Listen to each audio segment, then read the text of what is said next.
despite the cultural diversity. We strive for the unity, in love we stand for all humanity. So we are the IOM, the members are the CEOs, family with a golden heart, true definition of God's love. IOM, a new Nigeria, say no to nepotism, ensure all life matters, brothers and sisters together we stand. IOM, a new Nigeria, we say no to nepotism, ensure all life matters, brothers and sisters united we stand. We are the IOM, one love. We are the IOM, God's love. We are the IOM, God's grace. We are the IOM,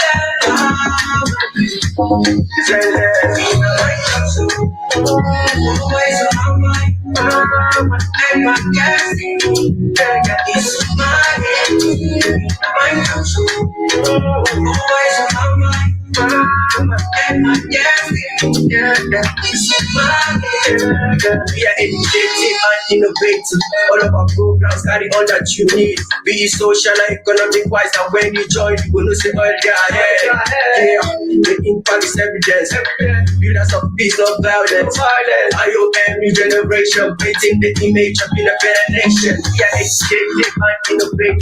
All of our programs carry all that you need. Be it social and economic wise, and when you join, you will know say all they are ahead. Yeah, the impact is evidence. Builders of peace, not violence. IOM, new generation, painting the image of being a better nation. We are the IOM. We are the IOM. We are the IOM to the world. We are the IOM. We are the IOM to the world. Always on my mind and my destiny. This is my always on my mind and my destiny. This is my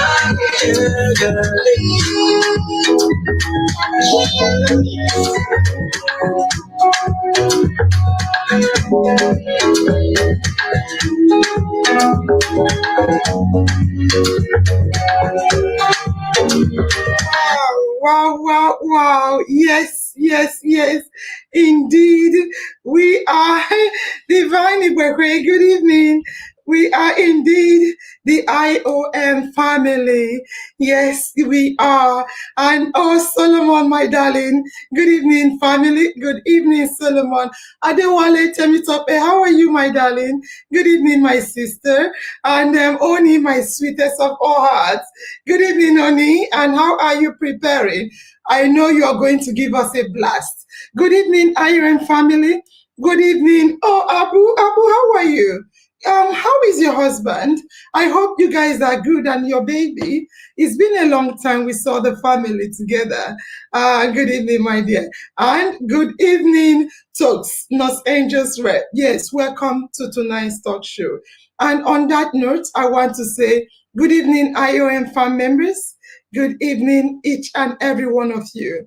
I want to play a video for you. I should have played this video later on, but I want to play this video for you. Everyone, if you can hear me, I'm playing a video. Whatever you're doing, you need to listen. Just look at the video. It's less than a minute. It's less than a minute. Watch the video. I want to see if you will get the gist. I want to see if you will get the gist for tonight's talk show. Yes, let's start. Watch the video. Okay. She was butt first.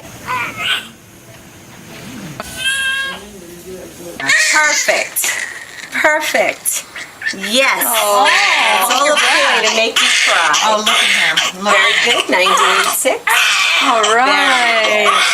Oh, baby. No. My Crying is actually what we want. Yeah, it is. Grandma. Clear those, especially Clear with those the C-section, right? Price is right. 3506. Well, but it's on the Stand day. over bid. It's on the day. 712. Wait, I gotta take We don't know. All right, you guys go. I'm gonna. She's like, I'm not here.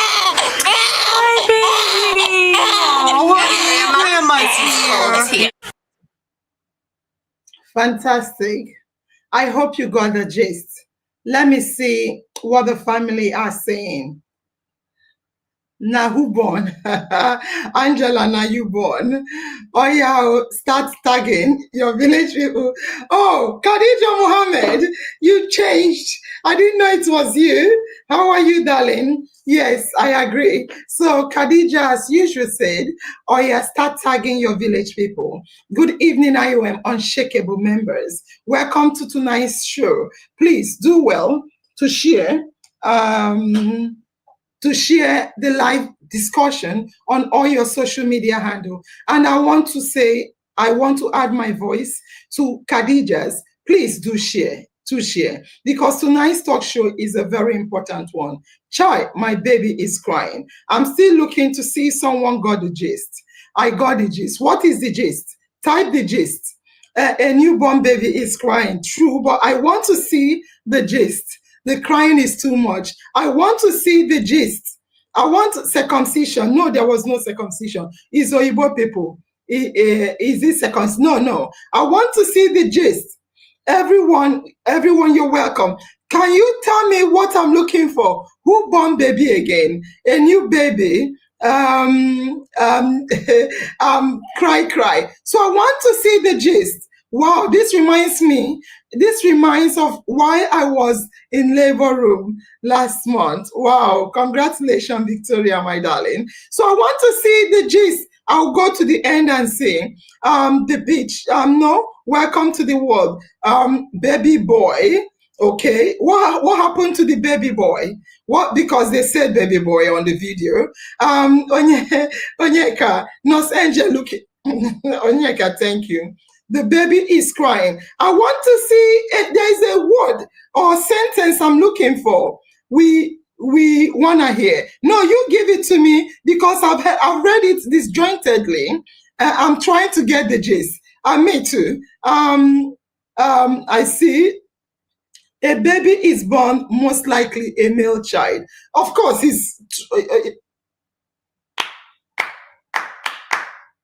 that is it.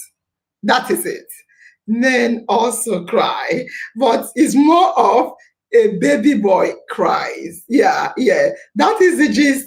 And Gogo Gloria, thank you for tagging. Very important. Thank you. Fantastic. Baby boy. Yes, I wanted to hear that baby boy also cry. Or as she said, men also cry. Yes. Same way a baby boy is born is the same. Absolutely, of course.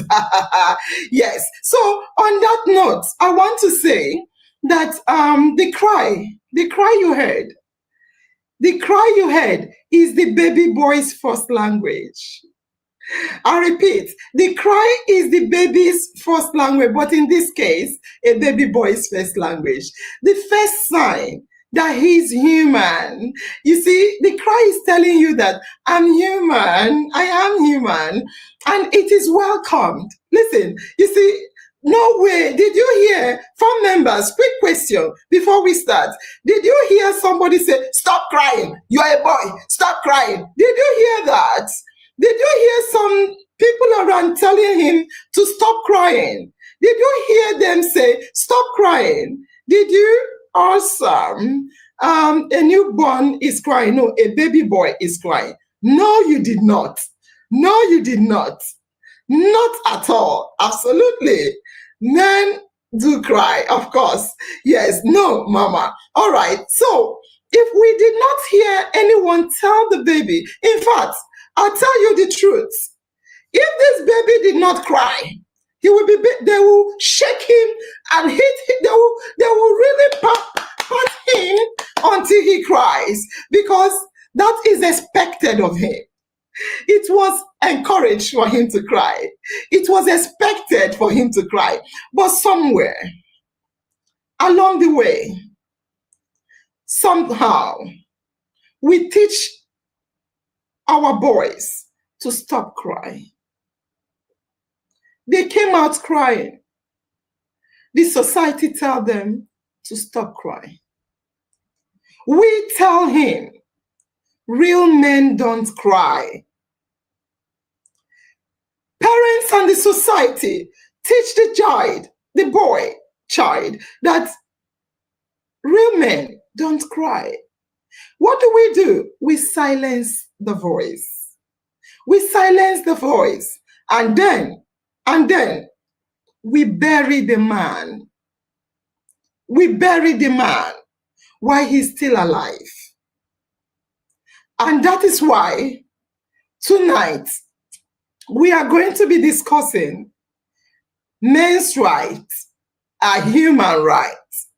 And on top of that, I also have this, that's the topic, men's rights are human rights. And the theme for tonight's talk show is the man I am, the pain I carry, the voice I was never given.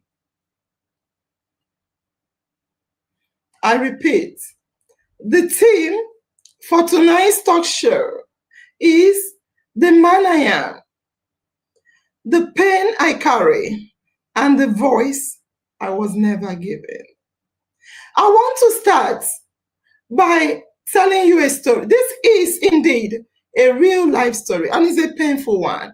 Please, family members, I need you to give me 1 more minute of your attention. Whatever you're doing, stop. Listen. Very important. You can type, but don't do any other thing. Just a minute. And our guests, please just give me a minute. I'll call you up now. So I want to tell you the story of Chuka. The story of Chuka, a real life story. It happened somewhere in Anambra State. Chuka was never the loudest in the room. Chuka didn't complain. He didn't complain much. People called Chuka Odogu. He was called Odogu as his guy name. But inside Chuka, Odogu was crumbling. He was crumbling. Why?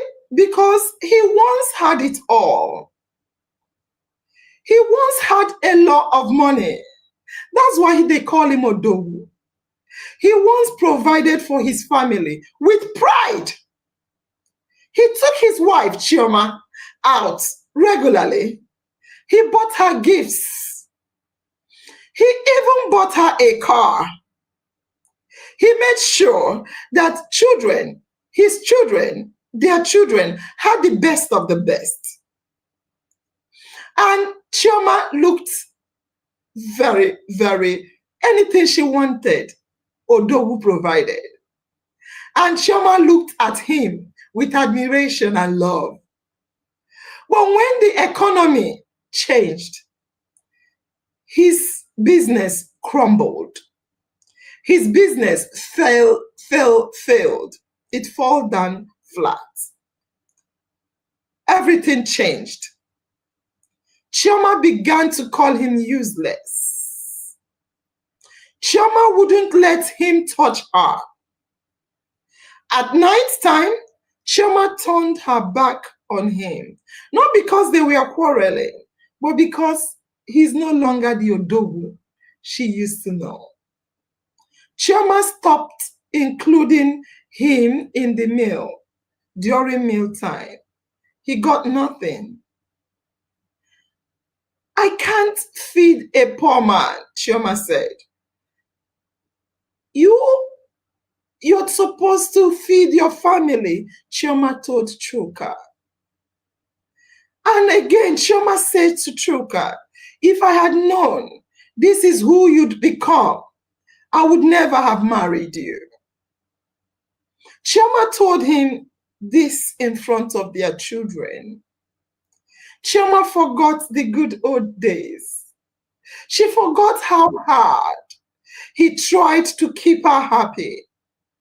Chioma forgot the man, the Odogu he used to be. Chuka tried to restart his business. He had no money. He tried to look for a job. He couldn't find one. Again, shame became his silent companion.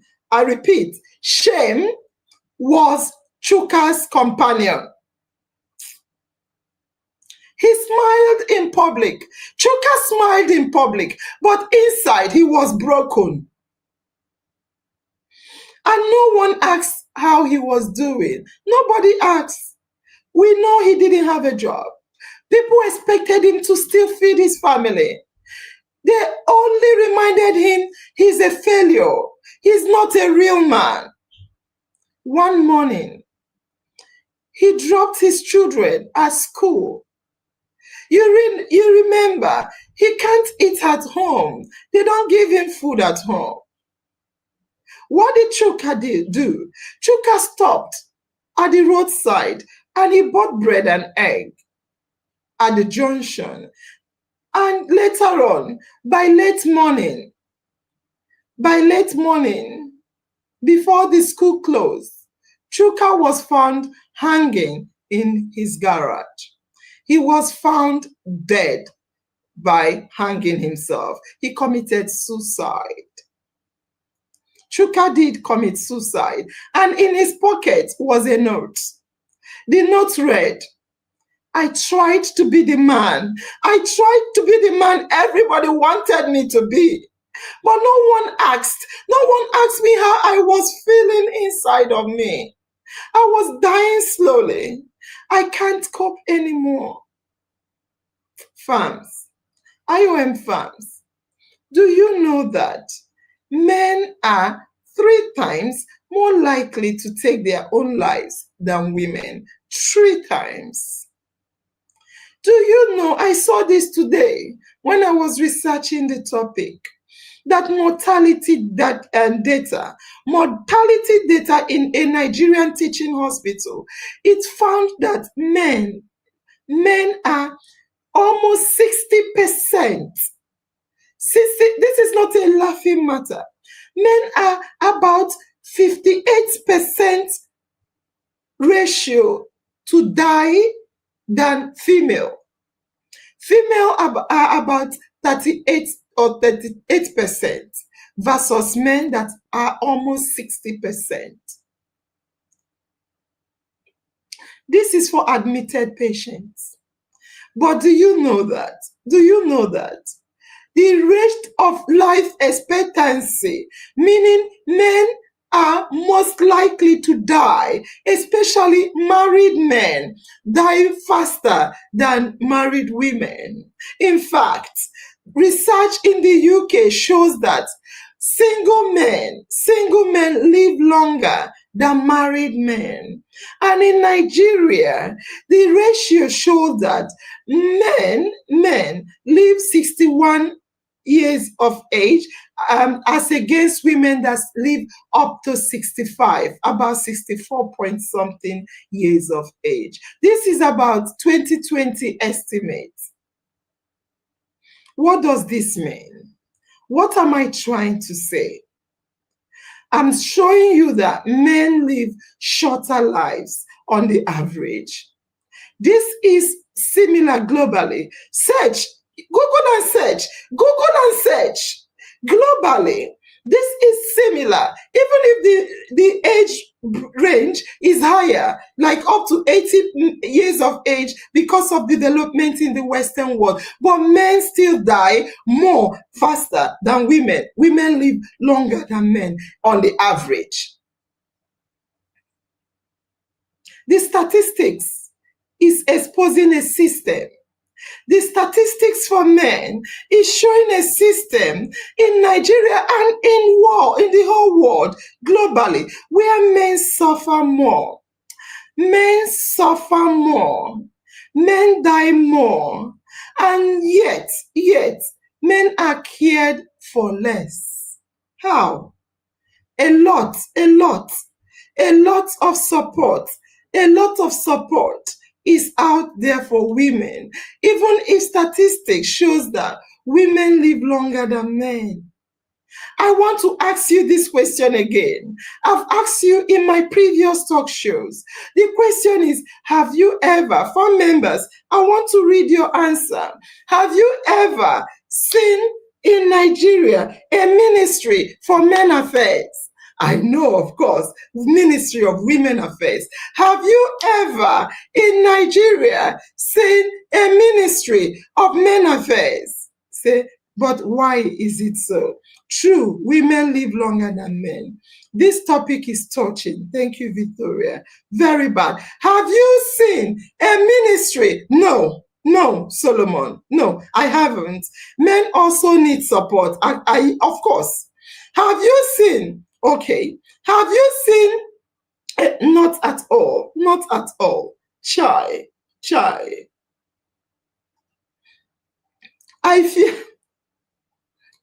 I fear woman like Chioma. No money, no love again. Real men cry. Why is necessary?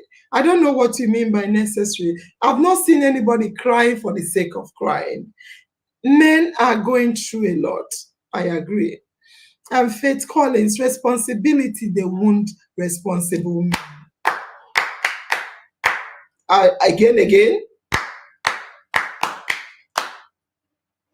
Responsibility, they wound responsible man. I agree. I think this is a call for men's world revival. I agree. Very sad.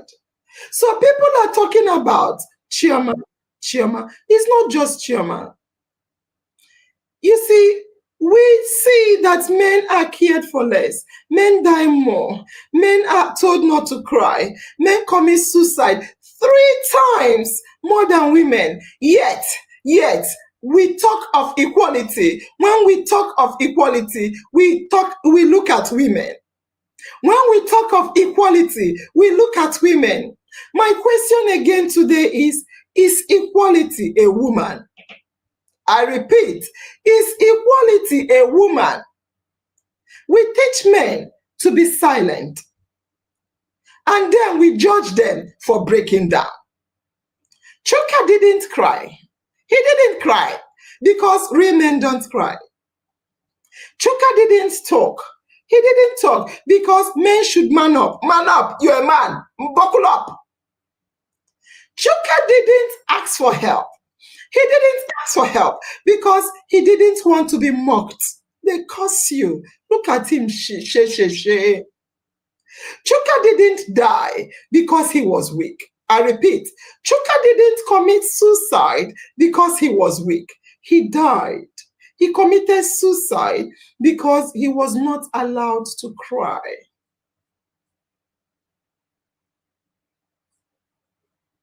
Chuka committed suicide because he was not allowed to cry. Yet, during birth, he cried as a baby.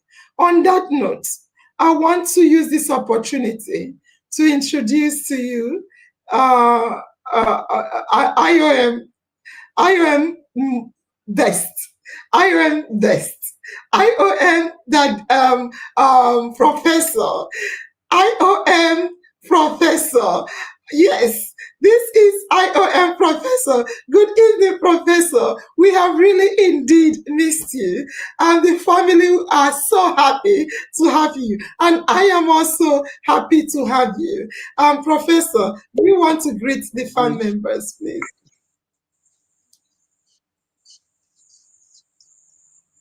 Do you want to greet the family members?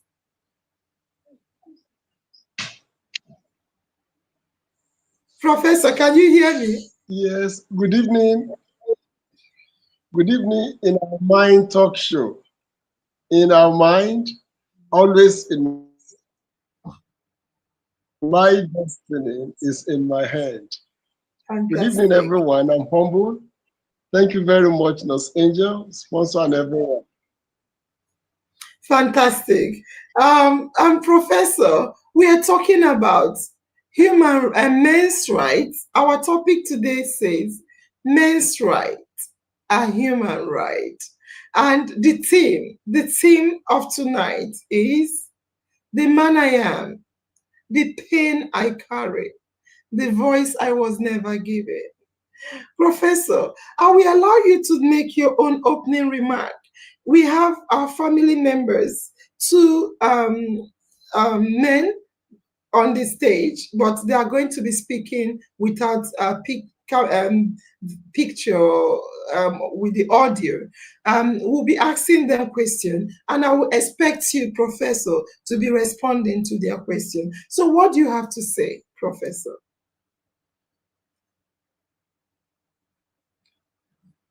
You're muted, Professor. You're muted.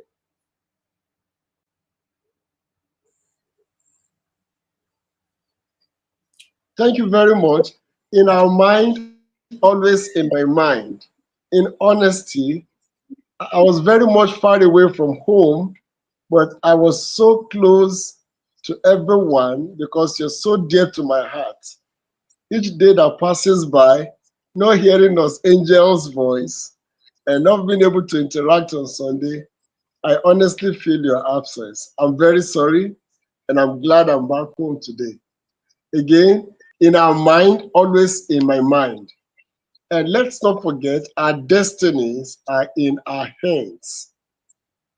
We're holding forth to our destiny in our hands. And that's why this particular talk show program is indispensable. We cannot do without it. It's all about our destiny. We've got to discuss issues that concerns us. And those issues have ways of brightening our smiles, making us have a better hope, and it reassure us that tomorrow will be great. We're discussing children, we're discussing men, we're discussing women. These are the major components or major stakeholders in the society. So yes, the man's right as human right. What that simply is saying is that we're first born as human beings before the issue of gender sets in, that you're a man or you're a woman. So it's all about the human right. And as human beings, we have rights that are non-alienable, fundamental human rights. But these non-alienable rights are rights that no one can deny us. They are our fundamental human rights. And it's also as enshrined in the African Charter and in the Universal Charter, where we have universal human rights. All of these things, actually, they are encapsulated in a body of knowledge that describes what are our rights. Rights to life, freedom of speech, freedom of association, you have rights to religion, and all of these things describes human rights. So when we talk about the men's right, what we're saying is the men's right as human right is also saying that as men, you are first referred to as human. And in advantage again to that is the specific caption of tonight, that you are a man does not mean you are not a human being. You are not a superhuman being. You are same as the woman. You have the same veins and arteries and capillaries. All right? You have the same blood that flows through your veins, through the capillary, and through the arteries. You have the same cells, tissues, and organs. All right? And you have the same feelings. You are not superhuman. You are not a stone. You are not an inanimate object. When you have pain, you have to express pain. Just like we have the pain receptors. When pain is induced, you've got to express it. When you are stressed, you've got to express it. And the issue of serotonin and adrenaline in the body too, accounting for the physiology of sleep, okay, and fright. So when you are stressed up, when you feel asleep as human, you've got to sleep.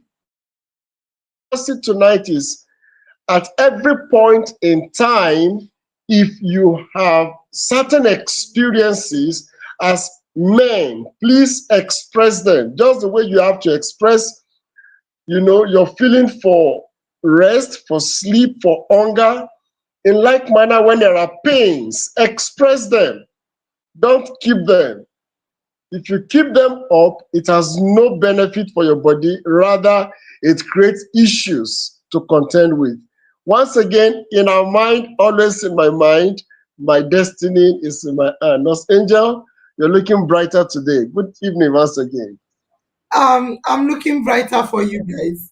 Thank you very much. Thank you. And honestly, you just summed it up. Thank you. And at least they will listen to you more than they will listen to me because you're a man. And before I call up our lived experience guests, I want to say, IOM fan members, you see, when we speak of human rights, like Dr. Temitope really said, we often think of women, we think of children, we think of the oppressed people, we think of every other person but men. No, we don't think of men. We don't even, you remember we have our husbands, our fathers, our sons. These are all men. They are carrying the weight of the entire society. Yet no one checks on them. No one protects them. No one listens to them. It is a man's world, we say. But what kind of world is it? What kind of world is this? Where men are suffering in silence. No one is talking about it. Today we will be talking about it. Not with blame, not with shame, but with the truth. We have to talk about the compassion they need to feel because men's rights are humans' rights. And on that note, I want to call upon Roji. Roji, you are still here, and the second speaker is not here. Roji, can you greet the family members, please? Greet the family members, and let's ask you questions. Thank you, Roji. Good evening, Nurse Angel. Good evening, family members. Good evening, Professor Temitope. My name is Roji Kasam, a bona fide member of IOM. I'm so happy to be hosted today in regards to men's right, human's right. I am here to actually, not as one that knows it all, not as one that have attained it all, not as one that is perfect, but I'm going to be speaking from the positive relation, from my position of strength. Thank you very much, ma. Fantastic. Thank you very much, Roji Kassan. So I want to get everybody to understand what we are going to do today. Roji Kassan, we are still waiting on Obioma to come live. Roji Kassan, we asked and wanted to use you and Obioma to represent the average man. I repeat, you and Obioma, you are here to represent the average man. What do I mean by that? What I mean is, I will ask you guys direct questions, and I want you to answer me honestly, because if you don't answer honestly, we will not understand the suffering of the man. You may say other people or yourself. We are not forcing you to say things you don't want to say, but we want to hear from you how it is. How is it to be an average man that is either looking for a job, that is unemployed, or that is not earning as much as their wives, or that, is still struggling? We want to hear from you how it feels, because even when whatever you do or whatever your wife does to you is maybe not about you and your wife. It's more about the society, the religion, the teaching, what they heap onto a man. Remember, Jesus wept. I repeat, remember, Jesus wept. Jesus is not just a man, he is a God to our Christians. If Jesus wept, why can't you weep? On that note, can you greet the family members, please? Obioma, you're muted.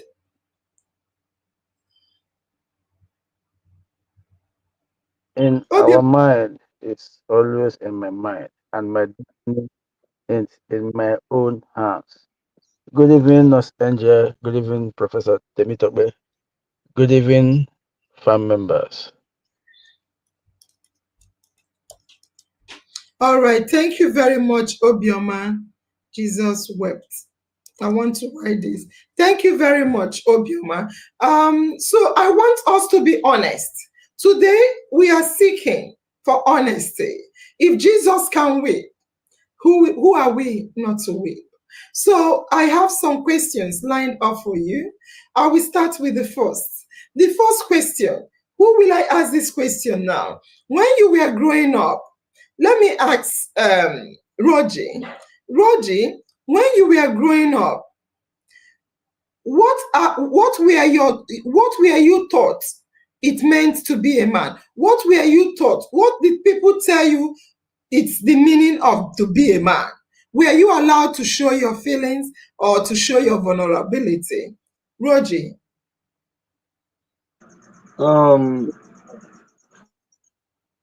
Thank you very much, Ma, for this question. While I was growing up, I was taught so many things as a man, which I'm going to say few of them.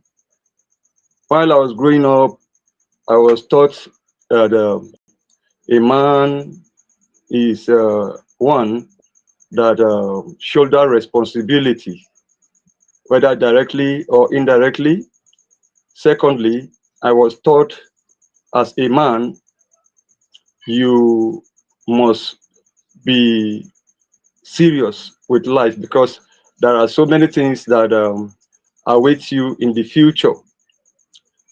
While I was growing up, I was taught that as a man, more especially when you get to the stage and you're married, you are to spearhead your family in the aspect of let me put it in one word, which is responsibility. It shoulders on you. While I was growing up as a man, I was taught that by all means, as a man, you should try and succeed because there is no how that as a man you just come and go. Nobody tolerates that. And while I was growing up as a man again, I was taught that my focus should be more on my life, as in developing my life. While I was growing up as a boy, I was taught that as a man, there are so many things that you need to put in place so that you can land well. Thank you, ma. Thank you very much. And I will ask Obioma. Thank you, Roger. Obioma, again, we demand honesty, so we'll see how we can help one another. Have you ever wanted to cry as a man, but held back because you felt you had to act tough?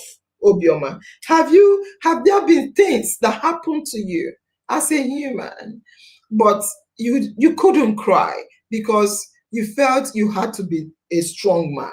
Obioma.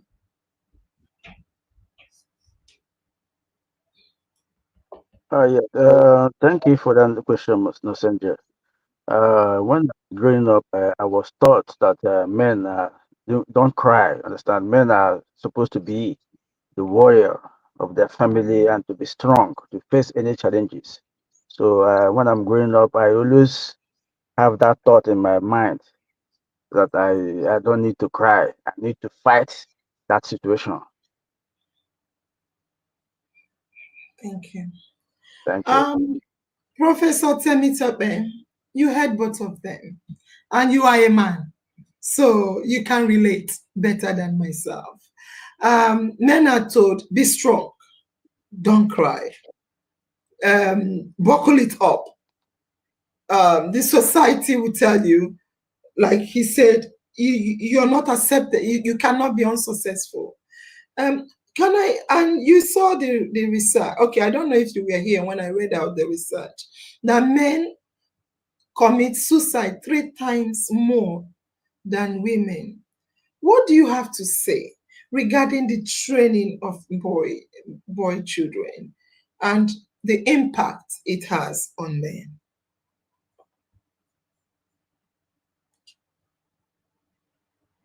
You're muted. Yeah. Thank you very much, Nurse Angel. Thank you very much, Nurse Angel. And Yeah. thank you very much, our special audience, in our mind audience. You know, it gladdens my heart to inform everyone that in our mind talk show is an international talk show. In our mind, international talk show. In our mind, or better still, in our international, in our mind talk show. So we have audience in America. We're glad to have you on board.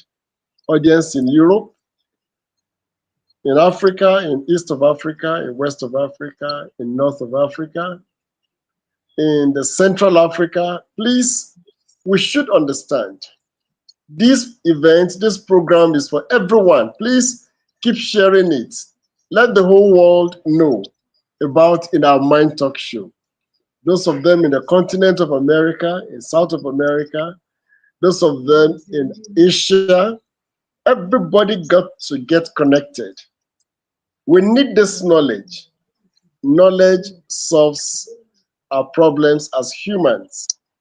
In Our Mind Talk Show, it's the best talk show everyone can attend. Please be here with us. You have great things to learn. In Our Mind, always in my mind, and my destiny again is in my hand.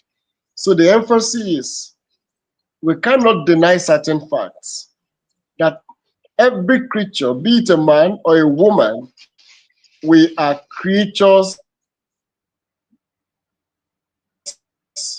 of our culture, the culture that we belong to, and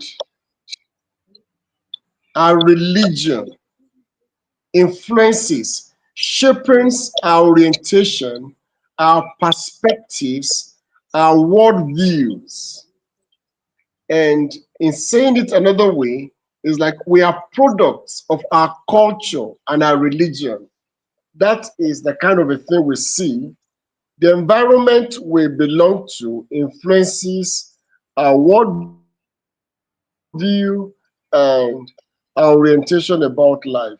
So that is the kind of a culture we are born into, that we often hear that dictates,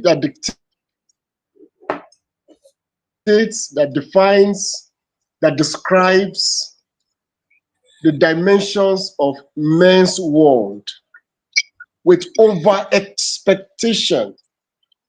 Okay, it overemphasizes the fact that the world demands so much from you as a boy child and as a man, and therefore these certain traits. In other words, they become gender stereotype traits, gender stereotype roles, gender roles. So all of these roles or traits are what the culture or our religion or the environment we belong to have so assigned to us. And very blindly, we have imbibed them. We have, been accultured and encultured to them. And we tend to live those old hegemonic traits. Now, let me simplify it this way so that we can benefit from today's discussion. That as a man, you are not expected to cry, that as a man, you are to take responsibilities, you've got to be tough, you have so many demands on you. Now, it is a known fact. It is true because that is what the culture have so described, religion have so ascribed to us, and then the environment have so much shaped all of these things in us. But let us draw a very clear, thin line that defines a man. The man is a human being. The man has blood in his body. Hello, man dies. Man can get sick. Man can be incapacitated. So if you allow these cultural things to overwhelm you, and you become so overburdened, and you stretch your boundary beyond your limits, you will soon pack up. These are fundamental facts. So it's a known fact that that is the kind of society, culture, religious environment we belong to that defines these gender roles. But can we tread with caution to know that we are humans? We are not superhumans. We are still having blood that flows through us. We are not inanimate objects. With these very few points, I hope we'll be able to keep on thinking in between the line that you are first of all a human being before you're a man, and that you're a man does not mean you're superhuman. Thank you very much, man. Thank you very much. Thank you very much. You really explained a lot. And again, I will come back to Roji, who will come back to Roji and Obioma. Roji, the question I want you to answer honestly is, do you feel that when a woman is struggling, people rush to help her, but when it is a man, they shame him? Do you feel like that, Roji? Can you also give examples? Roji, Chintok, you're muted.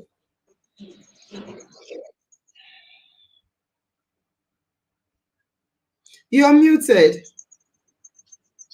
Okay, let me get you, ma. The question is, do you feel that when a woman is struggling, a man and a woman is struggling, the same issue, people rush to help the woman, but they shame the man? Hello? Can you hear Hello, ma. me?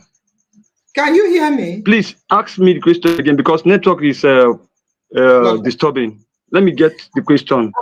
If you look at the screen as well, you will see the question.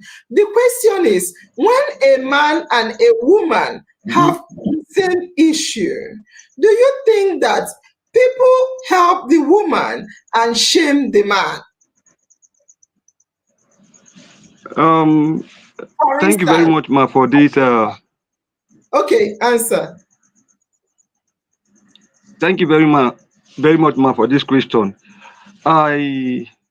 I feel to a larger extent, people shares the woman's sentiment than the man most times when such things happen, because just the way we said it earlier on, nobody thinks about the man, that the man have his own limitation too. Nobody thinks about the man as a human being. Everybody focused on the man, that the man must be able to deliver at all costs. So the sentiment, the remorse, and the pity shift to the woman. Most times when you try to explain, they look at you as this person don't even know what he's saying. He's running away from responsibility. But not that one is actually running away from responsibility. It's just because of that thing that you are a man. It has already covered their eyes, covered their ears. They just want to see you manufacture it by all means. Just like the way the question stressed, most times I feel people shares the woman's sentiment than the man. And even when the issue is not that cogent or genuine, they will tend to shift the blame holistically to the man. Thank you very much, man. Give us an example. For instance, a man and a woman, they are unemployed. The man have a lot of problem. He needs money to solve. Same with the woman. Or the woman may even have lesser problem. And then the man and the woman goes out to beg for money. Who do you think they will give money to more? When such scenario took place, the person that will give money is the woman. The reason being simple, because just the way I said it, nobody will want to listen to the man, because they will look at the man that by all means you are supposed to provide. The pity, the whatsoever shift to the woman, because there is this like you hear from the when you start the program, there is no man affair whatsoever department in our government. But you see, we have women's affairs minister.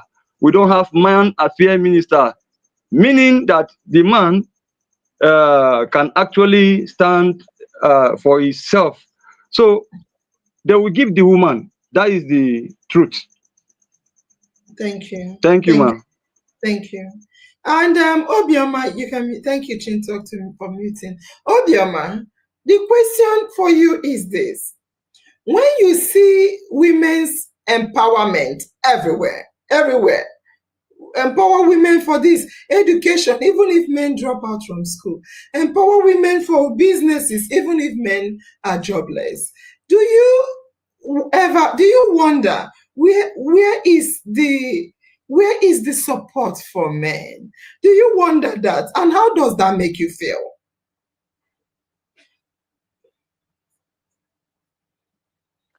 Well, thank you, Nasenja, for the question. That makes me feel bad because in our society now, they believe that men take full responsibilities of the family. So in this case, when men have problems, the men problems are made fun of. Nobody listens to men's problem. So now men are judged and made up funds of if we open up and talk about our feelings or our problems. So that makes me feel so bad. Thank you. Fantastic. Obioma, thank you for your honest answer, because enough is enough. Dr. Temitope, I want you to come in here. What I want you to look at is the fact that why do the society often why is compassion gendered? Why is compassion gendered? Is a man not a human being? You said a man is a human being. Does men not also have need for care? And can we say our society is fair if one gender is always empowered and the other one is expected to endure? What sayeth you?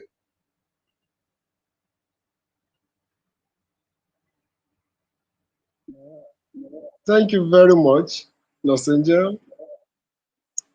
Thank you to our audience who are listening, young and the aged, the adults. In our Mind Talk show is a place to be. All right? Now we're trying to share knowledge here. And it gladdens my heart because this is my area of expertise. This is my area of specialty too, among others. Now, if we go back to certain dictionary or specific conceptual clarification or operationalizing of some words, it will go a long way to give us informed knowledge. For instance, now there's what we call gender bias. Now, that question actually simply a gender biased opinion. What does that mean? That you tend to favor one gender above the other, so that you are providing an empowerment for women and you don't have maybe for men. That's gender bias. It could also be that you also have gender blind ideology or gender blind policy. It could also be gender stereotype. It could also constitute gender backlash, and on and on. We have so many of these concepts. But can we make it very, very clear? Meet me very briefly. I would like to share with you. There's what we call women in development. What does that tell you? Narratives. There was a time in history that women categorically have, over the years, suffered a level of disadvantage. It's an established fact, such that let's take it from the first wave, the second wave, the third wave, and the fourth wave feminism or feminist ideology. It tells you that there was a time women really were not allowed to exercise their voting rights, suffrage. And it's in that order that women asked for that, and they were given.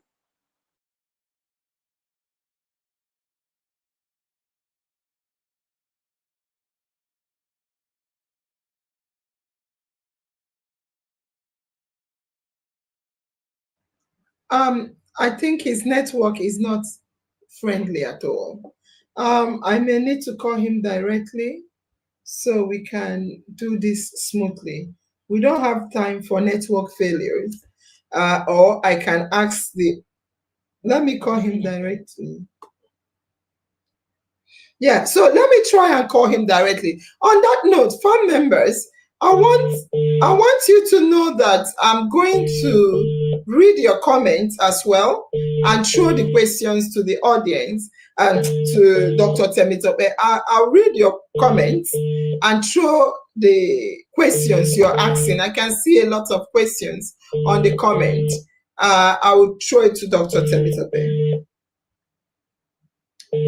I think he prefers to come to the backstage. Hello. Okay, he prefers to come to the backstage. Maybe I'll stop calling him and allow him to come to the backstage. I can see your comments, but let me focus. Let me see. Men's struggle starts when they are born. Yeah. You see, religion, tradition, society has hit a lot on men. I repeat, religion, yes, religion, tradition, society has hit a lot on men. Forgetting, you remember, our religious texts are as old as 3,000 years ago. And what was obtainable then is not obtainable today. Like Dr. Temitope was trying to say, those period, women were not allowed to do anything. They were not even allowed to vote. They thought it's a man's world. Everything is for the man. But now, things has changed. Women has demanded for their rights and have got. Men are now still expected to shoulder everything that the women are not allowed to do. On that note, I will leave it for Dr. Temitope to hear where he's coming from. Let me ask Roji another question. While we wait for Dr. Temitope to come up, he's just coming up. Talk about the devil. Roji, read your question. Let me read it out for you. Dr. Temitope is still struggling at the backstage. So, Roji, the question to you. All right, Doctor, you're here. All right, Dr. Temitope, are you? Yeah. Are you okay? I don't want the network to delay us, Doctor. If it cuts you up again, I'll give you a call on the phone so we can talk directly. Because of time. It's already 8 o'clock, Jesus. 9 o'clock in Nigeria. Yes, Doctor, you were saying something before you were cut off. Unmute and continue.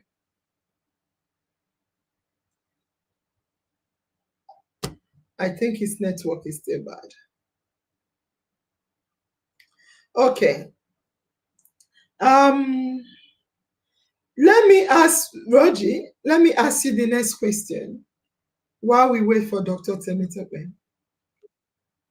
Roji, the question, Doctor, you're doing magic. Doctor, can you hear me? Dr. Temitope, can you hear me? Dr. Temitope, can you hear me? You were were talking. Unmute and continue. Unmute and continue. You were talking. Continue. Okay. Yes, thank you very much. Actually, I was trying to establish the fact that there is this historical narrative that women over the years have suffered a level of disadvantage. That is, women in history. They struggled to get the right to vote, suffrage. They got the right to get a paid job.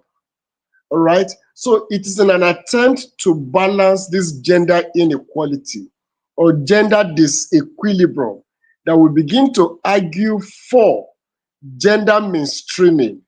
Mainstreaming means, can we attempt to encourage women over time to also measure up? That is where deliberate activities were actually done, such as women empowerment. So that, the honest truth is that if you deny a woman her economic rights, if you deny the woman empowerment, she will over the years continually remain subjugated.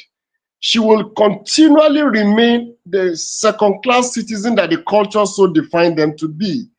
She will continually suffer that disadvantage. So we must make that deliberate attempt to empower women. I ask questions years and up till date. For instance, in Nigeria, how many female presidents have we ever produced? From 1954 to date, none. How many female vice presidents? None. How many female governors? None. By election. How many female Senate presidents? None. In history, only one female speaker, and wrongly she was disenfranchised and taken out of office. Crime that men commit even more, worst off, yet she was alleged and taken out of office. So we must deliberately empower women.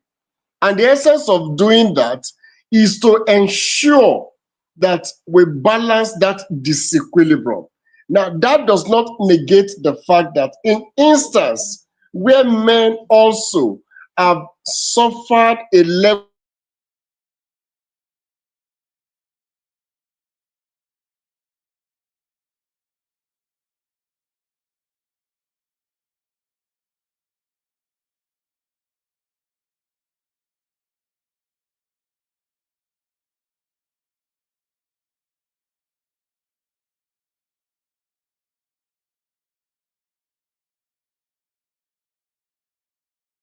You are muted, ma. Yeah, I'm going to call Dr. Temitope on the phone. I think he needs to speak on the phone. It will be better off. I hear him. You see, I pity men. The more he speaks, the more I have pity for men. Dear customer, the number you have dialed is not reachable at the moment. The more Dr. Temitope speaks, the more I have pity for men. Because this is exactly what we are saying. When it comes to men, we talk about women's rights. When it comes to women, we talk about women and we curse the man. When it comes to men's rights, we talk about women's rights and why we have to give women rights. No one thinks of the man. That is why we want to hear from the horse's mouth. We really are dying to see how, you see, I don't know. I'm a bit worried. Very, very worried. Let me ask the next. So, Obioma and Roger, I really need you to really speak out. So we can, because everybody is talking about women has to have empowerment. We are not saying women shouldn't have empowerment. Today is not about the woman. Today is about the man. Yes, Dr. Temitope. Yeah. Can you please talk on the, I know you're best off to be on camera, but because of time, it's already 9 o'clock in Nigeria. Because of time, can we quickly do our program with you on the phone? Don't worry, leave the bill on my head. You were saying something, you've talked a lot about the need for women empowerment. No woman president, no woman vice, no woman senator, no woman. So we are waiting for you to land. Yes, in concluding that portion, it is actually to help us understand that if today there is overemphasis on women empowerment, it is an attempt to help balance the years of disadvantage that women have been subjected to. And in honesty, the more you disenfranchise a woman or deny her economic right, she lost or loses everything. I give instance like this. Let's say, for instance, you have a family where the wife has a paid job. The husband is also having a paid job. And the man is well-to-do, the woman is well-to-do.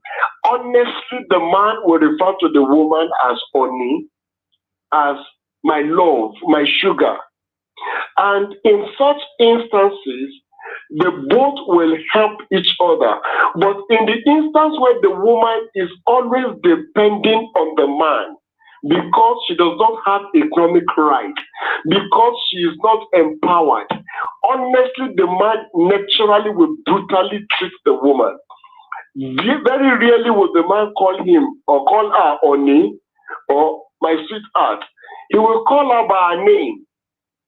Sadia, Bola, or Mama Sadia, come here, shout on her, and he'll treat her. It is because she doesn't have economic rights. She's not empowered.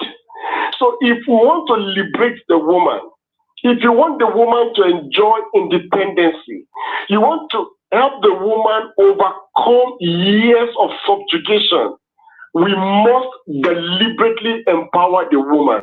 Again, having explained that, it does not mean that the men too are not suffering from the issue of lack of employment or empowerment skills. In those instances, what do we do? And I've heard you say, someone was even saying, we don't have women affairs, men affairs ministry. We don't need a men affairs ministry.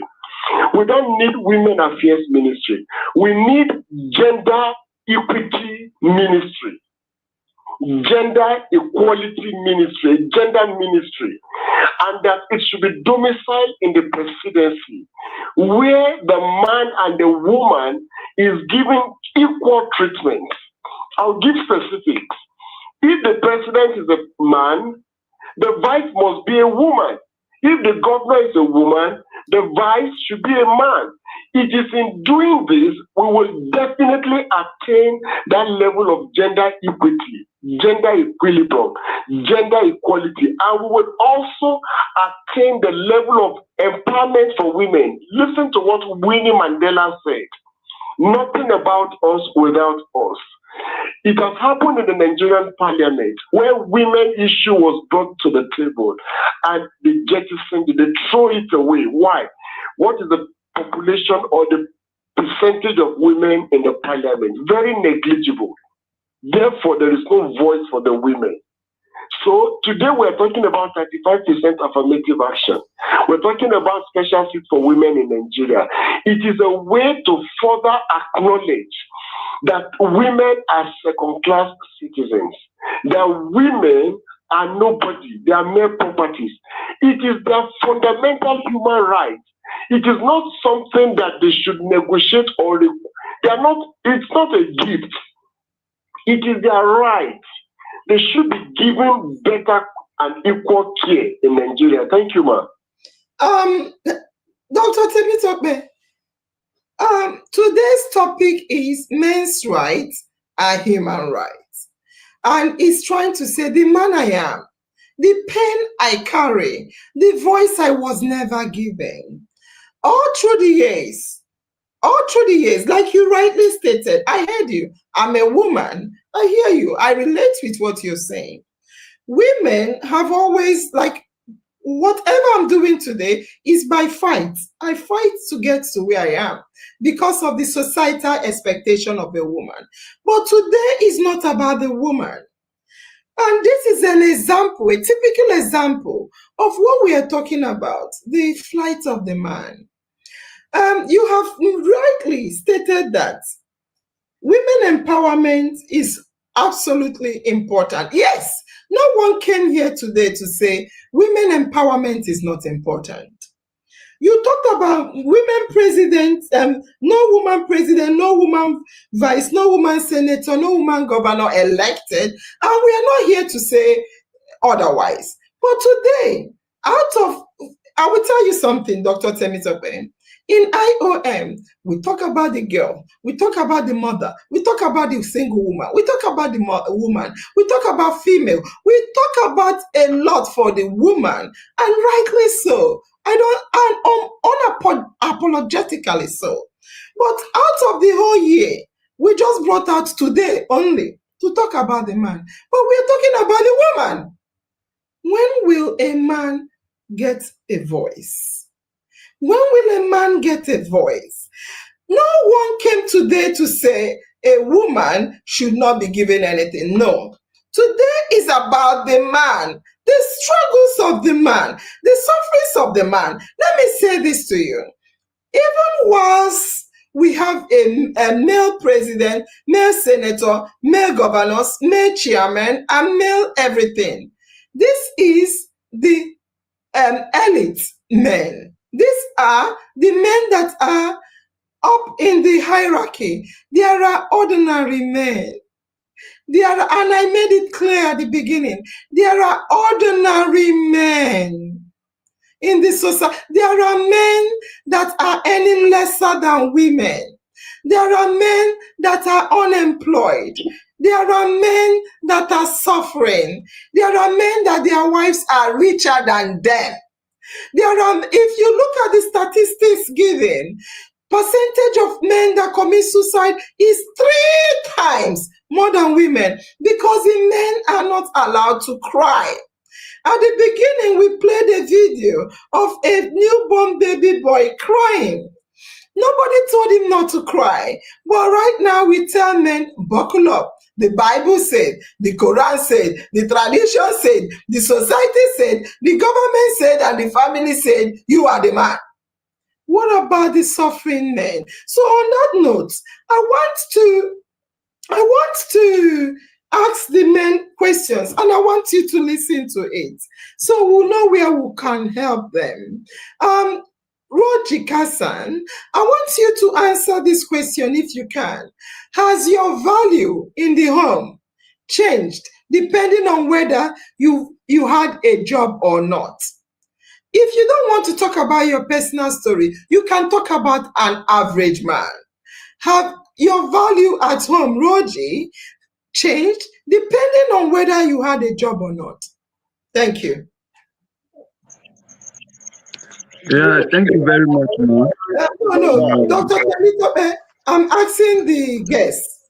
I want them to talk and I want you to listen. Thank you, Doctor. Continue. Thank you very much, ma'am, for this question.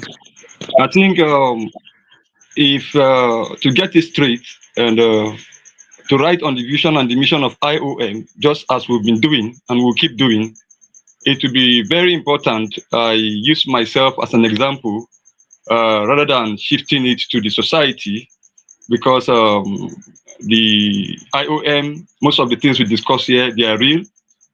The page is real, and the truth is blunt, and we'll just have to keep riding on that. Like the question you asked me just now, but my value, even me, from myself, my value has changed to some extent, whether I'm working or not. But thank God that I'm even working. The value has changed. Change in the aspect of, for instance, there are, because we are discussing men's right and his human right, there are some things that they tend to suppress your confidence. They tend to suppress your voice because sometimes if wishes were horses, we men would have right on them. But sometimes small things around you that you cannot actually stretch your hand to get them. They devalue you, even when you have value. I tell you, immediately I brace up and I pick up myself. I said, it's time to push it, and I started pushing it. Within myself, first, I'm happy because I see myself pushing, even when nobody is trying to see that I'm pushing. I see myself fighting, and from the society, within the confine of where I live, there is a little value added to the way they normally look at me, because of the status quo.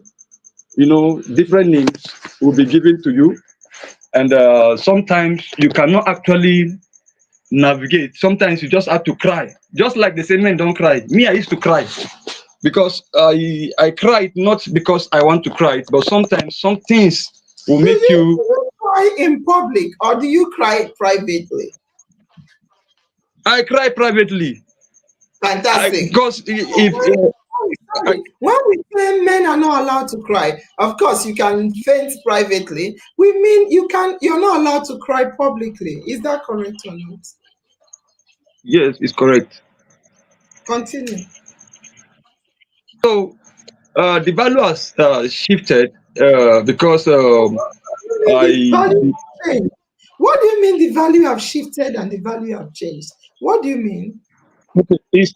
I'm just interchanging the words. The value has added. Let me put it that way. The normal eye they look at me with, the normal body language, the normal things that happen around, they don't Why happen. are they looking at you with one kind of eye before? Okay, they are looking at me with one kind of eye before because I'm not having a job at hand, and they're looking at me with one kind of eye before, as if I'm hopeless, as All if. right. Let me ask you another question. If your Okay. wife is not having a job or she doesn't have a job, will they look at her with the same kind of eye? No, no. I tell you why. They will not look at her with the same kind of eye, because already there is the compassion level that has been given to the women, rather than looking at it as men's right, which is human right. We have equal right. If a woman will be look at with a certain degree of compassion, a man too should be looked at with that same degree of compassion, because we are both human. They gave birth to us. We all we can die. We eat food. So there is no ground that a woman should be given a level of compassion than man, because it's equal rights. Thank you, ma'am. Period. Thank you very much. And before we get Dr. Temitope to speak, I want to ask Obioma a question. Obioma, how did it feel to be labeled irresponsible just because, I'm not saying this is you, but I'm saying this because it's how men are labeled. You're labeled irresponsible because you couldn't provide at that moment for your family. How does it feel?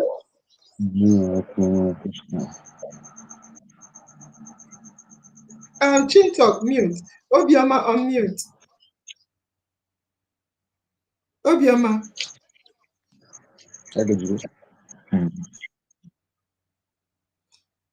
Okay, Obioma is not unmuting. I think the call has cut off. Why? Let me ask you another question. Roger Kassan, since you're the only one. Obioma, try and unmute. Obioma, try and unmute. Okay, so Roger Kassan, do you ever feel ashamed to ask for help, even when you're drowning emotionally? As a man, men, they said, the Bible said, the Quran said, the religion said, the tradition said, everything is heaped on top of you as a man. And they forget that you're a human being. And when we say all men and women are born equal, that is what it's supposed to be. So the question is, do you ever feel ashamed to ask for help, even when you are drowning emotionally, because of the societal expectation and the religious expectation as well? Reggie.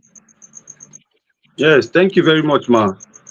Severally, I've felt ashamed to ask for help, even while I was drowning, because the society and the way things are being done, it's just like you are just coming to put your problems on them, that you refuse to do what you are supposed to do. Now you want to shift it, like you want to shift a problem to them.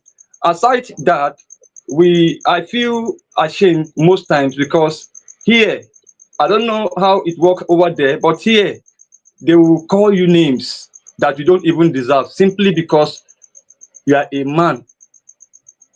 They will call you names. They will not want to even listen whether your own side of the story is genuine, or is there any way that I can give listening ears so that we can actually come to consensus. No, they will paint you different names. They will call you names. So in that light, most times, even while the issue is crushing on me, I used to feel ashamed, and not only ashamed, sometimes self, yeah, than for you to even go and ask.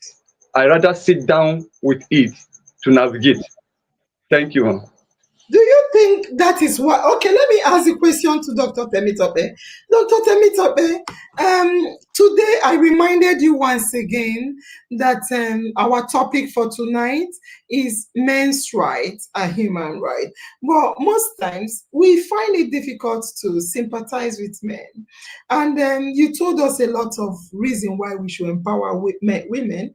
But we were here to talk about men for one time, just one time, to talk about men. And having heard, and if you want to do a reflection, you heard what Roji said. And my question to you is, should a man's dignity to be tied to his money? And in Igbo, we say, if you're a handsome man, that means you have money.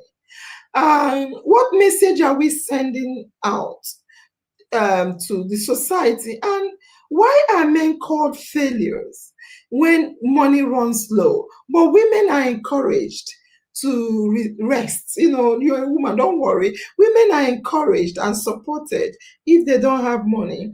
And I agree with what you said about let there be no ministry for women affair, no ministry for men affair, but ministry for gender affair. I agree, because both genders are human. But why do we keep talking about empowerment of women even when it has to do with a man's suffering? I'm not saying don't empower women. A lot of empowerment is out there for women. Women, as we are saying, no gender for men, women have women ministry for women affair. Women have a lot going on. Men that we are talking about, we have rich men, we have elites, we have presidents, governors, but we are not talking about those men. We are talking about men that are also suffering like the woman. What do you have to say, Professor? Thank you very much, Nurse Angel. To our esteemed audience, now permit me to speak in a way that we all will benefit from this talk show. In our mind, always in my mind, my destiny is in my hand. Each of us should hold our destinies in our hands, take informed decisions. Now, the issue here has to do with the fact that, yes, if you look at social stratification, the society is stratified in such that we have those in the high class, those in the middle class, those in the lower class. In the high class, yes, we have the higher ones, the higher middle and the higher low. In the middle class too, we have the middle high, the middle, and the middle low. Then in the lower class too, we have those who are in the low high, low middle, and in the low low. So this is just a stratification, the way the society is stratified. But for us in Nigeria, the middle class has been eliminated. So we have the extreme rich and the extremely poor. So the question has to do with those who are actually poor. Yeah. Yes, in this context, it is appropriate to think about empowering the men. Why? You see, if the society actually, permit me to give a background. We're talking about men's rights as human rights. Now, the Nigerian Constitution is such that we have it in 5 chapters. We have the chapter 2 and the chapter 4 that are of interest to us. The chapter 2 talks about the welfareism of the citizens, which is the non-justiciable sections of the law. Then we have the chapter 4, which has to do with the fundamental human rights, or the justiciable sections of the law. Now, the emphasis here is, if you refuse to empower the man, you are building a state of anarchy. The idol's mind is the devil's workshop. Now, he will begin to redirect their energy towards things that is wrong. And that is the argument of the likes of Robert K. Martin, when he talks about the string theory or the anomy theory. They will begin to seek for alternative means, because the society's expectations from them is still very high. And the means of attaining those things is absolutely absent. And what do they need to do is to begin, that's why we have the Yahoo boys increasing. We have crime increasing. But let me address it very simply by saying that we must empower the men. We must empower the women. So being the focus of today, empowering men because they are human beings. They have health indices. They have economic indices. They have social indices. And all of these indices confirm the fact that they are humans. They also get sick. They need care. They also get poor. They must go to the market to buy stuff. Purchasing power must be there. They also get hungry. They have social issues. They are human beings. They relate. You can't deny them those relationships. So they mustn't cry, but they are humans. So we must empower the men. We must give them the right to enjoy life. So the question has to address the fact that men are humans, so they need to be empowered. Yes, if we talk about those in that lower trunk, those lower realms of life, we must empower them because they are humans and because they must attend to their needs. Thank you, man. Thank you very much. Thank you very much. And I think Obioma's network is giving him trouble. Thank you for talking about men, because today is the only day we are, not today, we can have a part 2 of this. In the society, we have things like you provide as a man or you perish. We have things like never cry and what have you. And we have things like you need to go and work for the money. Nobody is saying a man shouldn't provide. No, that is not what we are here for. No one is saying a man shouldn't work for his money. That is not what we are here for. Just like Dr. Temitope rightly stated that it's good to empower women. It is absolutely very important as well to empower the men. In fact, Dr. Temitope talked about the history why women are empowered. And I am looking at it, I'm like, Jesus, they are just turning around the table, because historically, women didn't have anything. They couldn't vote. They fought to get it. Right now, it's as if men, instead of them to look to strike a balance, give everybody equal opportunity. Everyone go to school. Everyone have Ministry of Gender. Everyone have access to everything. They are now shifting all focus on women and forgetting that there are men that are also crying. If they focus on women and also focus on the men that are struggling, the society, like he said, like we have Yahoo boys, will be made up of, both men and women that are struggling. Koji, I want to ask you another question. The question I have, the last question I will ask you, because we'll come back again, is, have you ever felt invisible as a man? Like no one is even checking on you, asking you how you feel. And also, that's one question. I want you to listen to the second one. So, have you ever felt invisible? Everybody's focusing on the woman, how she feels, and nobody's checking in on you. And also, when your partner earns more money than you, do you feel disrespected? Is that bad for you or what? This is a question I put up for you and Obi, but Obioma is not here, so I'm asking you his own question as well. Roji. Okay. Thank you very much, Ma, for this question. When you're talking about men's right and we are straying it this way, you're actually talking so many things from my mind. And you just asked me a question. Yes, I've severally felt invisible because the whole attention and the whole discussion is centered on me. Even when I try to not to mind it, I see it coming most times. I feel as if I'm not even existing. I feel demoralized. I feel dejected. I feel discouraged. Most especially, in IOM, we've been discussing series of topics. And I don't just watch program. Even if I don't watch program, I watch the review. I watch the video whenever I have data. So we've been treating issues. I saw it. We've treated women's rights.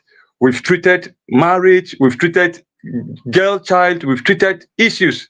And when we are touching on men now, it's now that it's dawned on me that I didn't even know that there is somebody thinking the way I am thinking, because at a particular time, I felt invisible because the whole bullet is choking me from left, right, center, and I just feel like all the blames and everything is on me. That does not negate the fact that we have our own limitations or our own laxity as human. But I am saying this direct because severally I've felt invisible. Nobody is seeing me. Nobody is with me. Everybody just abandoned me, and everybody just focused elsewhere. Then the second question you talked about: have I ever feel when maybe my wife have more money or earn more than I do? Have I ever feel somehow, or have I been looked down? Maybe if I didn't get the question very well, you can help me reiterate it so that I can hit on it. Yeah, it says when your partner earned more money, did you feel disrespected? What made it worse? What made it worse? Okay. When my partner earn more money, like what for good a year plus now, immediately this thing I'm saying it is, you started by saying let's be honest so that we can get healed. When my partner got empowered while we are together, within short time there was some ripples, there was some change in attitude, which is I have understanding of it that this money comes with a lot of things, and I saw it clearly that the respect, the attention was not coming the way it was, even though I removed my eyes from the money. But let me tell you, the brute of it is that when my woman in more than I do, my voice is no more loud, not loud per se, but there's a level to which the answer to me, there's a level to which my communication used to end. There's a level to so many things. I was not too confident about even doing some things because the money is now pumping up from that axis, and it has not been so easy for me. I sat down one day. I was thinking. I said, I know how we started. I know everything. I am not here like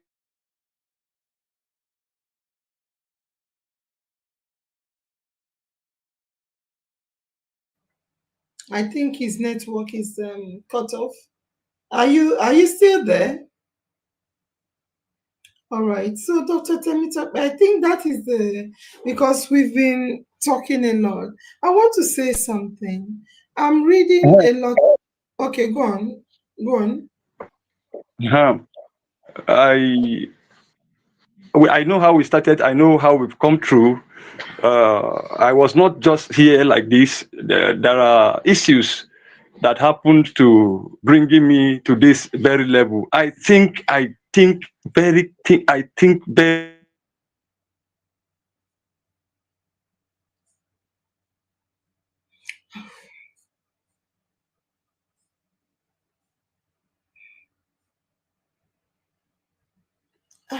to be on top of my game by controlling my mindset and get understanding about certain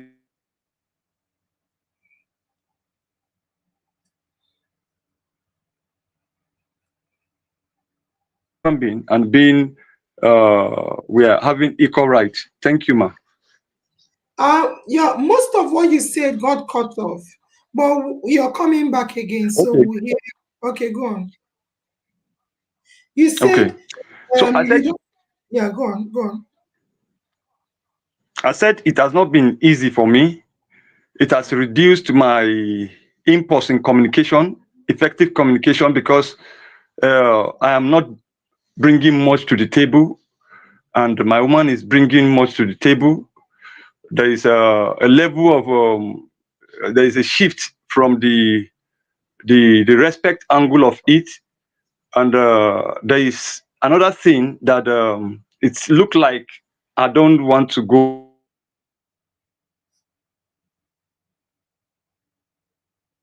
All right. The network is still Kept it breaking. away from home. Oh, this network. That's fine. Let's allow Hello. you. Yeah. Okay. Even while most of my hustles, I am trying pushing, but the effort is not being seen because she ain't than I do, and that has not been the status quo before. It has not been like that. So I understand that we are humans. Sometimes, because of the level of maturity and because of the knowledge gap between us, I choose some things to make sure that everything just go, because there are issues that you can, if you cannot find them, you keep mute, you keep low. So that is how I keep rolling. Thank you, ma. Thank you very much. Thank you. Professor Temitope, there is something I want to say before I ask you to speak. Yeah, you've muted. I'll read this comment. I'll tag it and read it later. A lot of comments are popping up. Dr. Temitope, it's quite is very sorrowful, I must say, because the expectation of men in the society, the burden hits on them is too much. And I think that it used to be a man's world. I repeat, we can say it is a man's world. But sometimes we have children, and some of us have male. I have a male and I have male and female children. I have brothers and sisters, and I have a husband, and I have a father, and I have friends that are male. I am looking at the society. The society is not fair. I will repeat, the society is not fair. Why am I saying that? Yes, olden days, women were so much like you said, Dr. Temitope. You are a gender expert. You told us how everything was cut off from the woman. She fought to vote. She fought and asserted today. Yet, a woman is still not a president in Nigeria. And you even propose, if a gender is president, another gender should be vice, and let it be cut across. But one thing I'm saying, that is your proposal, which doesn't sound bad. But if you look at the society, from what you say, Dr. Temitope, olden days, they took everything away from the woman and gave to the man. And right now, as if they are taking from the man to give to the woman. Nobody wants that. Nobody wants that. Why can't you make things balance? Why can't you provide for all? Because, yes, there are men at the height of affair, very high hem of affair. But there are men at the lowest of affair. There are many men, I mean it, there are men that their wives are richer than, their wives are more than. There are men in the society that struggle, they cannot make it. And whilst there are women as well like that, the agencies out there for women are uncountable. Department of this affair, Department of Domestic Violence channeled on the woman, Department of everything support. If you go and seek, like you said, is right, and I agree. There should be more. Anywhere you go to, you see women empowerment this, women empowerment that. But you hardly see men empowerment this and that. Ministry for anything to do for men. While we wait for gender balance ministry, what about the man? What about the man? What about the man? There are men that are committing suicide.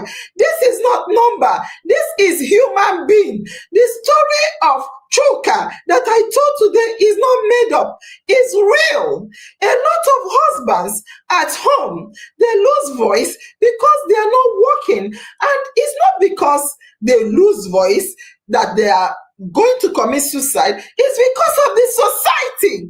The society mocks them. Stupid man, foolish man, hopeless man. You are not a man. Get away. The wife doesn't understand because the society have told the woman he should provide for you, not you provide for him. Why? What is happening to our men?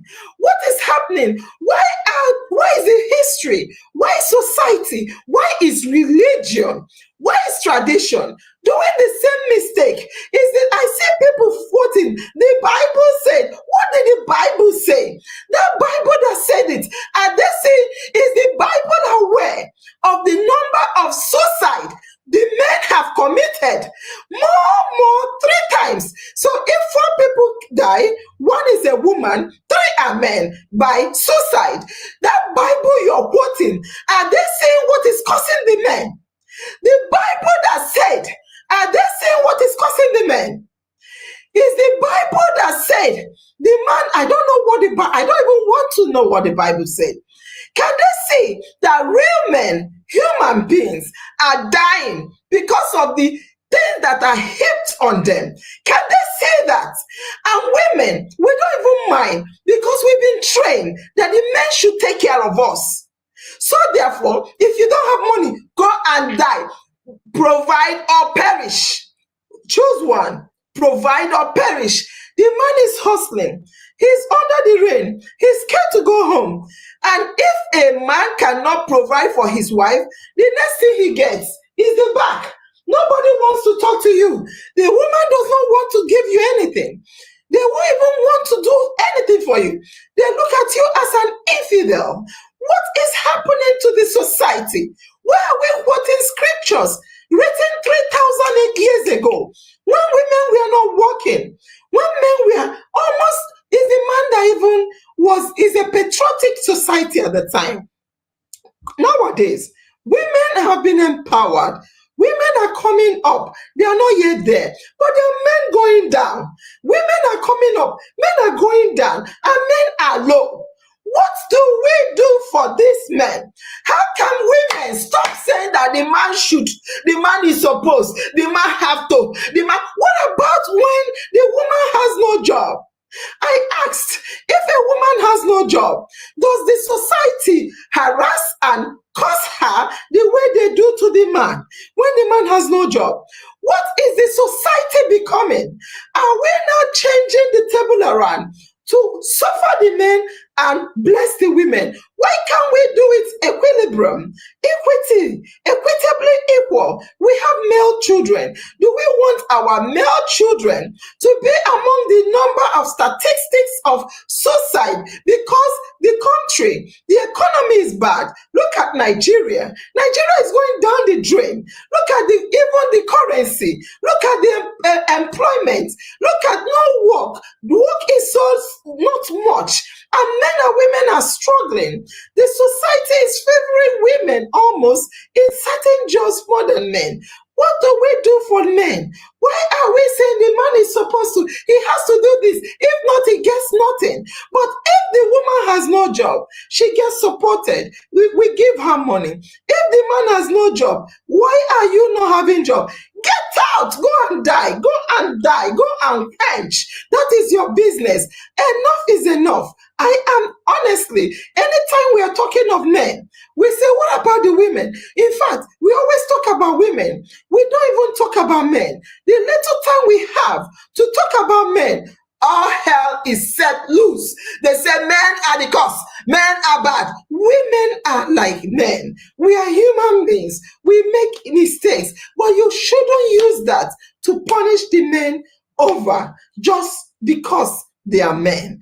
How can you, Dr. Temitope, what do you have to say to us to know that the religious scripts written 3,000 plus years ago, no, that period, no technology, no, women were not employed. Right now, even the crippled do work with computer, AI everywhere. Click, you people are millionaires with computer more than they have to do with their muscles. What do you have to say so that this thing about one gender being expected to kill themselves for another gender, what do you have to say to us, Dr. Temitope?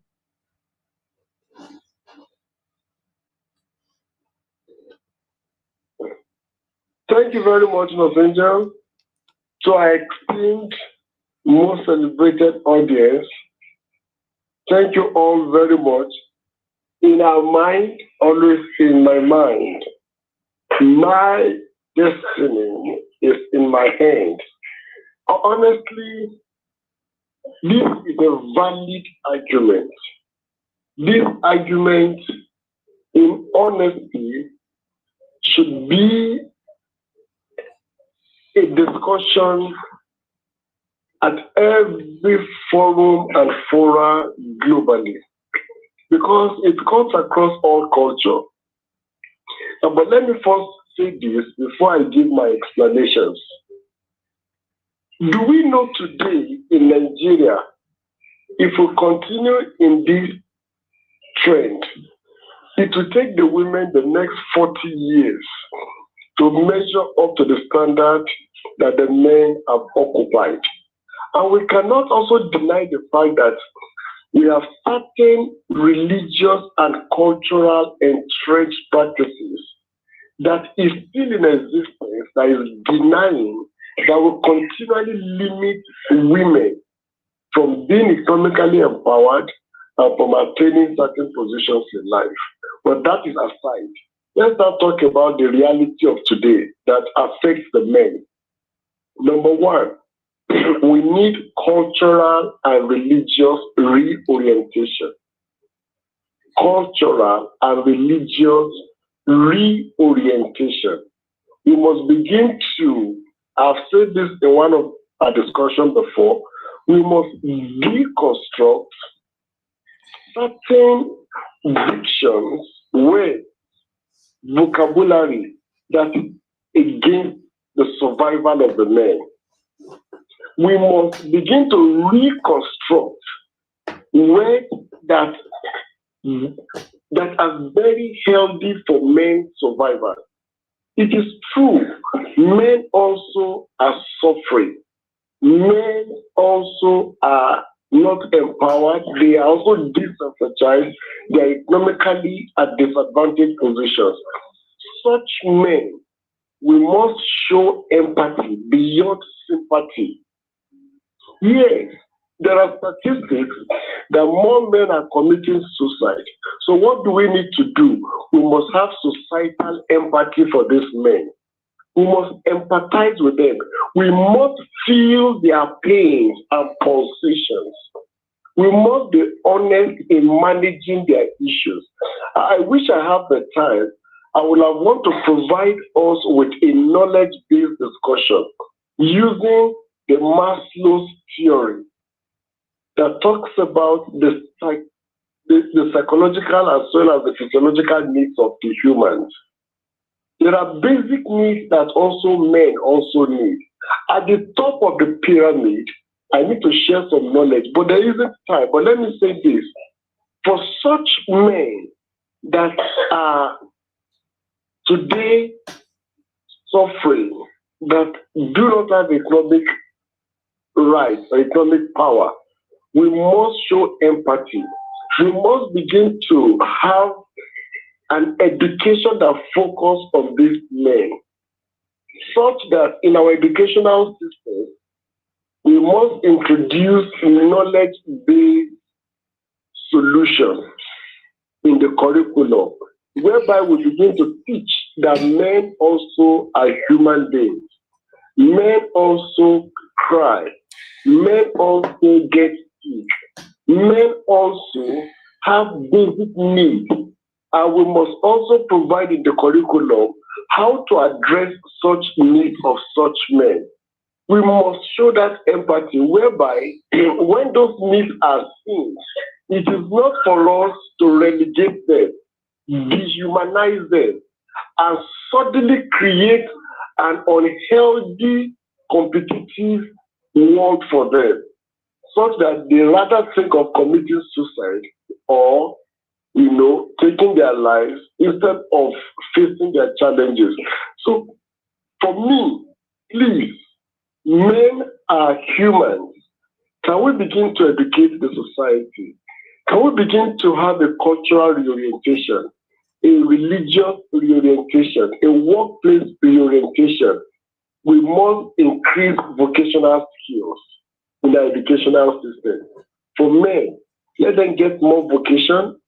It could be tailoring, it could be carpentry, whatever vocation they can develop, let them keep developing more vocational skills so that such men can always be empowered at whatever level and beyond the white-collar jobs. The white-collar jobs are very negligible now. They're very small. But vocational skills, we need vocation everywhere within the society. So for me, we should begin to have empathy for men. We should weep sympathy. Beyond that sympathy, empathize with them. Even those fathers in the house, in honesty, somebody gave an illustration that do we know, it's an epilogue anyway, that even the goats also sweat. It is the air that is not enabling us to see that the goats also sweat. Even the fathers in their houses, they are passing through trauma, psychological trauma, so many trauma in attempt to manage the needs of the home. We must provide a balance-based argument because the mental challenges are increasing. I'm referring to mental stress, emotional stress, psychological stress, health stress, and there is also, it's so pathetic that if we don't add that in the orientation, we will continue to lose these men. And so many health challenges are increasing for these men. So we should please feel for them, fill their position, increase vocational skill centers, empower more men, and deliberately integrate them into all of these empowerment vocational skills and ensure that they are also happy and they are thriving well. Thank you, man. Thank you very much. I will say we will finish up next week. We'll do a part 2 because we have a lot to still say. Roji Kassan, one word for closing. Roji Kassan, then we dance and close. Roji. Yes, thank you very much, Ma, for staging this heated discussion. Seriously, it's healing so many thoughts I have in my mind. And I'm looking forward to the next week because so many things yet to say, so many experiences yet to say. In our mind, always in my mind, my destiny is in my hands. Let's go there. You're listening to iReckon.com. Nigerian music anytime,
I feel my friend.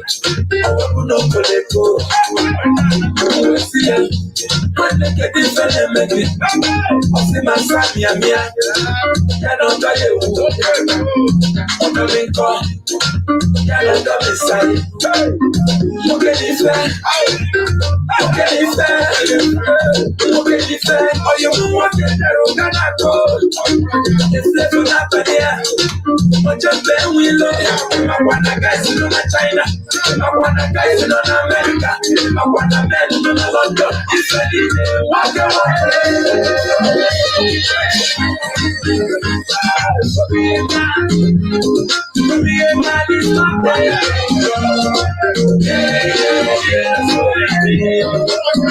Yes, to be a man is not a day's job. And also to be a woman is not a day's job. Today is about the man. But most of the discussion were about the woman. Again, we will have a part 2 of men's right and human right. The men also cry in secret. So thank you very much, Dr. Temitope, for your contributions tonight. Thank you very much to Roji. I think he has gone out from the backstage. We need to also see how to, you cannot rob Peter and people, the society will continue to be uneven and it will become anarchy. So thank you. We'll meet again next week, Dr. Temitope, and hopefully we may stay longer. In our mind, is always in my mind, and my destiny is in my hands. Dr. Temitope, you can say that. I know you like saying it.